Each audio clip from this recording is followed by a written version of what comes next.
All right, boys and girls, welcome back to another edition of the Traveling PE Roadshow. I'll be your host for today's episode, Coach Brian, and boy, do I have a special guest for us because we had such a great reaction to Lou Dog's performance last week with our Golf 21 activity. Lou Dog has volunteered and been so gracious to come back and play another one with us. So let's hear for Lou Dog, please. Let's make a big ask and welcome to Lou Dog. Lou Dog, anything to say to the good people out there in the virtual learning world? Oh, thank you, boys and girls, and I sure hope I do better this time. Yeah, we do as well, Lou.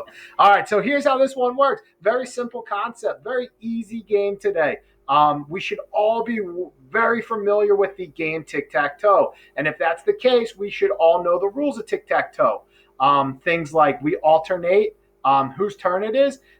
Today, we are going to play tic-tac-toe, though, with our sock balls. All right. So Coach Brian has quite a few socks that are white. I also have some colored socks, like so forth. So that'll determine which team is which.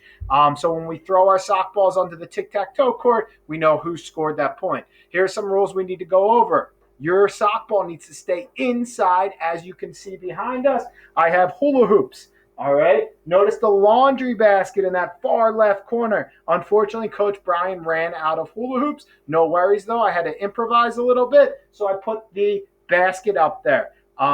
Some things you guys can use to build your tic-tac-toe course.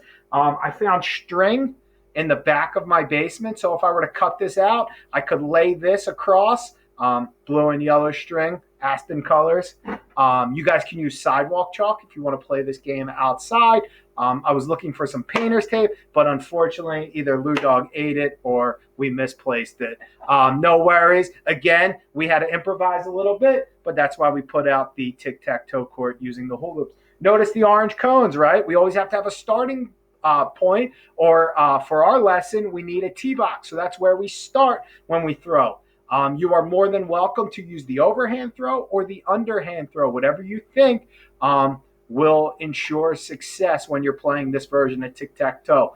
You could also, for the camera's sake, for our sake, our tic-tac-toe board is very close. Our tee box is not very far. If you want to challenge yourself, you can put your tic-tac-toe board in a much further distance, and you could really practice using the overhand throw, getting some distance underneath your sock ball. All right, so again, we all know the concept. Tic-tac-toe is to get 3 in a row. Because these are very quick games, you can play best of 3. Me and Lou Dog are only going to play 1 for time's sake. However, you can play best of 3, you can play best of 5, or you can even play best of 7. All right. I encourage students in 3rd, 4th, and 5th grade to really challenge yourself and really strive to reach that 7-game series. All right. All right. So here's how it works. Lou Dog, you can be the White Sox. There in that bucket there. You can go first. All right, Lou Dog. Best of luck. All right, so notice the sock ball stayed inside the hula hoop, and Lou Dog's on the board. All right, Coach Brian's up. All about board control, and I'm going to try and get my sock to stay in that middle hoop. All right, so both of us on the board. Lou Dog, it is your turn. All right, nice shot, Lou. Yay. All right, so Lou has 2 on the board. Again, notice the sock ball stayed inside the hula hoops. All right, Coach Brian's going for distance. All right, so I blocked Lou Dog out. Unfortunately, she was trying to go for 3 in a row. Coach Brian had to play a little bit of defense there. All right, Lou, it's up to you. Does Lou see the board? And she does. All right, nice strategy. Notice, boys and girls, Lou Dog put it in this bottom yellow hula hoop, because if she missed that CI and Coach Brian made it, I would have 3 in a row diagonally. All right. I'm going to go for, again. All right. I'm going to go for a little bit of offense here and see if Lou Dog sees the board. All right. Coach Brian has 2 in a row at the top of the board. Again, our little secret. Let's see if Lou Dog notices and sees the open situation.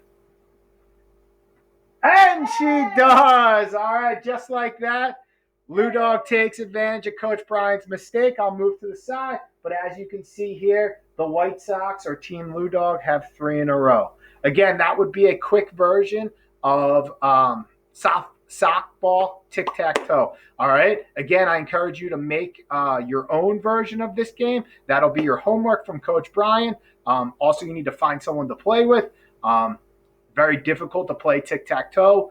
So we were fortunate enough to have Lou Dog here with us and play this game with us. So again, let's hear a nice big round of applause and welcome and thank you for the Lou Dog out there in the virtual learning world. Lou Dog, anything to say? You're the big winner today. Anything to say? Kids, have a great weekend and do a good job winning. All right. All right, Lou Dog, words to live by. Thank you for all your years of wisdom and awesome job today with our tic-tac-toe activity. Boys and girls, again, I would love to see what you guys come up with. So please keep those pictures and videos coming to Coach Brian on Schoology, as I would love to blast them out onto my Twitter and Instagram account. All right, again, this is Coach Brian and Lou Dog signing off. Thank you again for all her help.